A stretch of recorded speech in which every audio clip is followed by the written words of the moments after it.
Salam damai sejahtera saudara-saudaraku yang terkasih, pencinta firman Tuhan. Berjumpa kembali dengan Bible Learning with Father Joseph. Saudara-saudaraku yang terkasih, di tengah kesulitan hidup, di tengah deraan demi deraan masalah, seringkali orang beriman dibingungkan, takut, cemas, tidak tahu harus melangkah kemana. Tuhan yang menjadi pegangan satu-satunya tampak juga menjadi sebuah misteri yang sulit untuk dipahami, termasuk seluruh rencana-rencananya, jalan-jalannya yang membuat kita hampir lelah untuk mencari kehendak-kehendak Tuhan dalam hidup kita. Kalau situasi demikian sedang Anda gulati saat ini, marilah duduk tenang berdoa bersama saya sambil membaca firman Tuhan yang kiranya akan membantu pergulatan kita untuk menemukan dan pada akhirnya memahami jalan-jalan Tuhan dengan seluruh rencananya untuk hidup manusia. Mari kita hening sejenak, kita mohon Tuhan hadir dalam hidup kita. Tuhan yang maha baik, terima kasih kami boleh menjadi anak-Mu saat ini ya Tuhan. Di tengah kekalutan dan kebingungan, di tengah keputusasaan kami datang kepadamu dengan seluruh kerendahan hati kami, kehancuran kami mau menundukkan diri kami. Biarlah Kau bentuk menjadi baru, sehingga kami boleh berjalan di jalan-Mu. Dan pada akhirnya kami menemukan kuasa kasih Tuhan yang memulihkan kami. Tuhan Yesus, tolonglah kami, jangan sampai kami binasa. Amin. Saudara-saudara, dalam nubuat Nabi Yeremia, ternyata ada sebuah pesan Nabi yang disampaikan kepada seluruh orang Israel yang kiranya sangat mirip dengan situasi kita zaman sekarang. Kita bisa membuka Yeremia bab 29 ayat 1 sampai dengan 14, yaitu surat yang dikirimkan oleh Yeremia dari Yerusalem untuk orang-orang Israel yang diangkut ke pembuangan.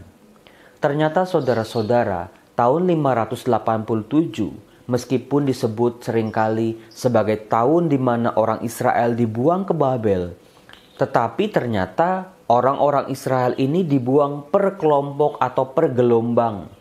Jadi ada gelombang pertama, gelombang kedua, bahkan gelombang ketiga. Dari Yeremia bab 29 kita memperoleh informasi bahwa orang-orang Israel gelombang pertama yang dibuang ke Babel, mereka adalah tua-tua orang Israel. Termasuk di dalamnya imam-imam, nabi-nabi, dan juga sebagian orang-orang Israel. Mereka semua adalah gelombang pertama yang diangkut oleh Nebukadnezar Raja Babel dari Yerusalem ke pembuangan Babel. Mereka itu hanya tahu bahwa kota Yerusalem dikepung dan pada akhirnya beberapa dari mereka diangkut ke Babel. Setelah mereka dibuang ke Babel, terjadilah sebuah peristiwa yang sangat mengenaskan, yaitu kota Yerusalem dibakar habis, diratakan dengan tanah, bait Allah dijarah dan juga dinajiskan oleh orang-orang Babel. Raja-raja mereka dibunuh dan tidak ada harapan sama sekali untuk pulih. Kenyataan pahit yang dialami oleh sisa-sisa orang Israel yang masih tinggal di Yerusalem pastilah memberikan sebuah pengalaman dan trauma yang sangat buruk, di mana tidak ada lagi harapan, kekuatan-kekuatan mereka dihancurkan satu persatu. Apa yang menjadi topangan bagi mereka selama ini hancur berantakan dan tidak ada lagi. Saudaraku, itulah latar belakang dari Nabi Yeremia yang masih tinggal di Yerusalem mengirimkan surat kepada orang-orang buangan yang sudah lebih dahulu ada di Babel. Isi suratnya demikian. Beginilah firman Tuhan semesta alam, Allah Israel, kepada semua orang buangan yang diangkut ke dalam pembuangan dari Yerusalem ke Babel. Dirikanlah rumah untuk kamu diami. Buatlah kebun untuk kamu nikmati hasilnya. Ambillah istri untuk memperanakan anak laki-laki dan perempuan. Ambilkanlah istri bagi anakmu laki-laki, dan carikanlah suami bagi anakmu perempuan, supaya mereka melahirkan anak laki-laki dan perempuan, agar di sana kamu bertambah banyak dan jangan berkurang. Lihat saudara-saudara, meskipun pembuangan adalah sebuah konsekuensi dari dosa-dosa orang Israel yang memang pantas dihukum, setelah mereka diperingati oleh para nabi untuk bertobat, tetapi mereka tidak juga mendengarkan. Pada akhirnya mereka semua dihukum ke pembuangan. Dari suara Allah kepada orang-orang di pembuangan, tampak sekali Allah tidak pernah kehabisan kasih untuk bangsa pilihannya ini. Allah tidak pernah sungguh-sungguh meninggalkan bangsa ini dalam kesengsaraan masa depan yang tanpa harapan lagi. Meskipun pembuangan menjadi pengalaman pahit bagi bangsa Israel, tetapi Allah memberikan petunjuk-petunjuk bagi orang Israel untuk bisa memiliki harapan dan masa depan yang lebih baik lagi. Dari pesan-pesan Allah ini sebetulnya saudara, Allah masih memberikan harapan bagi orang-orang hukuman ini untuk memiliki masa depan yang lebih cerah lagi. Di ayat 7 Allah menyambung, usahakanlah kesejahteraan kota kemana kamu aku buang, dan berdoalah untuk kota itu kepada Tuhan, sebab kesejahteraannya adalah kesejahteraanmu.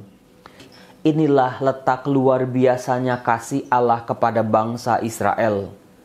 Penghukuman, nasib buruk jangan hanya dilihat sebatas penghukuman ataupun akhir dari hidup mereka. Tetapi dimanapun mereka dibuang, dimanapun mereka hidup, mereka harus tetap ingat akan Allah. Saudara-saudara, ini menjadi sebuah petunjuk bagi kita. Ketika hidup kita menjadi berat, jangan pernah kehilangan harapan dan jangan pernah kehilangan semangat hidup. Selalu memiliki energi positif dimanapun, kapanpun, dan apapun jalan-jalan hidup yang sedang kita jalani ini. Di ayat 10 dikatakan, sebab beginilah firman Tuhan, apabila telah genap 70 tahun bagi Babel, barulah aku memperhatikan kamu. Aku akan menepati janjiku itu kepadamu dengan mengembalikan kamu ke tempat ini.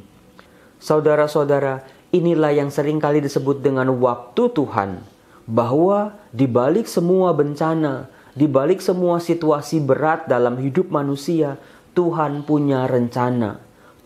Rencana dan kehendak Tuhan seringkali sulit untuk ditangkap ketika hidup kita penuh dengan air mata dan penderitaan. Kalau penghukuman, bencana, situasi yang berat dalam hidup kita hanya dilihat hanya sebagai nasib buruk belaka, itu bukanlah orang beriman.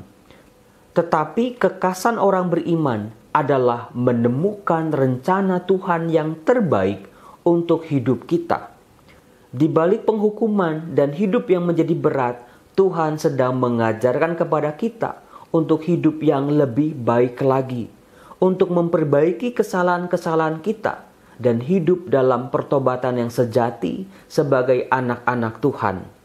Saudaraku, dari nubuat yang disampaikan Nabi Yeremia inilah, pada akhirnya Tuhan memberitahukan rencana-rencana dari pembuangan yang dialami oleh orang-orang Israel. Demikian bunyinya. Sebab aku ini mengetahui rancangan-rancangan apa yang ada padaku mengenai kamu, yaitu rancangan damai sejahtera dan bukan rancangan kecelakaan.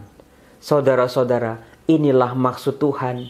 Inilah rencana-rencana Tuhan, bukan untuk menghancurkan kita karena Tuhan benci sama kita, tetapi Tuhan mengajak kita untuk sadar bahwa di balik semua peristiwa ini akan ada damai sejahtera untuk hidup kita dan seluruh dunia.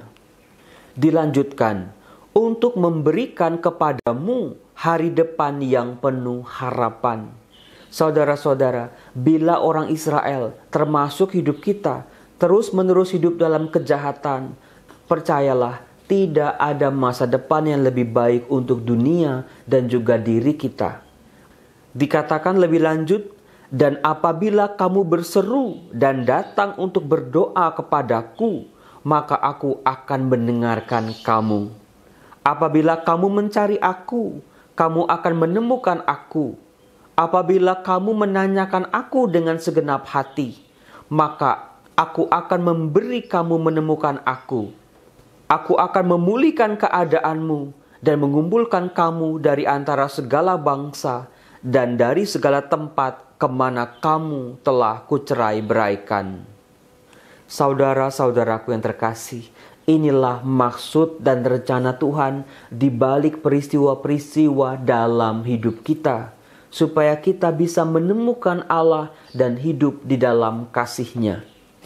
Bersyukurlah sebagai orang Kristiani, di balik peristiwa-peristiwa berat dalam hidup kita, ternyata kita ditemani oleh kuasa kasih Tuhan, oleh Tuhan Yesus yang sungguh hadir dalam hidup kita, memahami air mata kita, dan juga selalu mengangkat kita hari demi hari untuk berjuang, memperbaiki diri, dan pada akhirnya mengalami pemulihan demi pemulihan.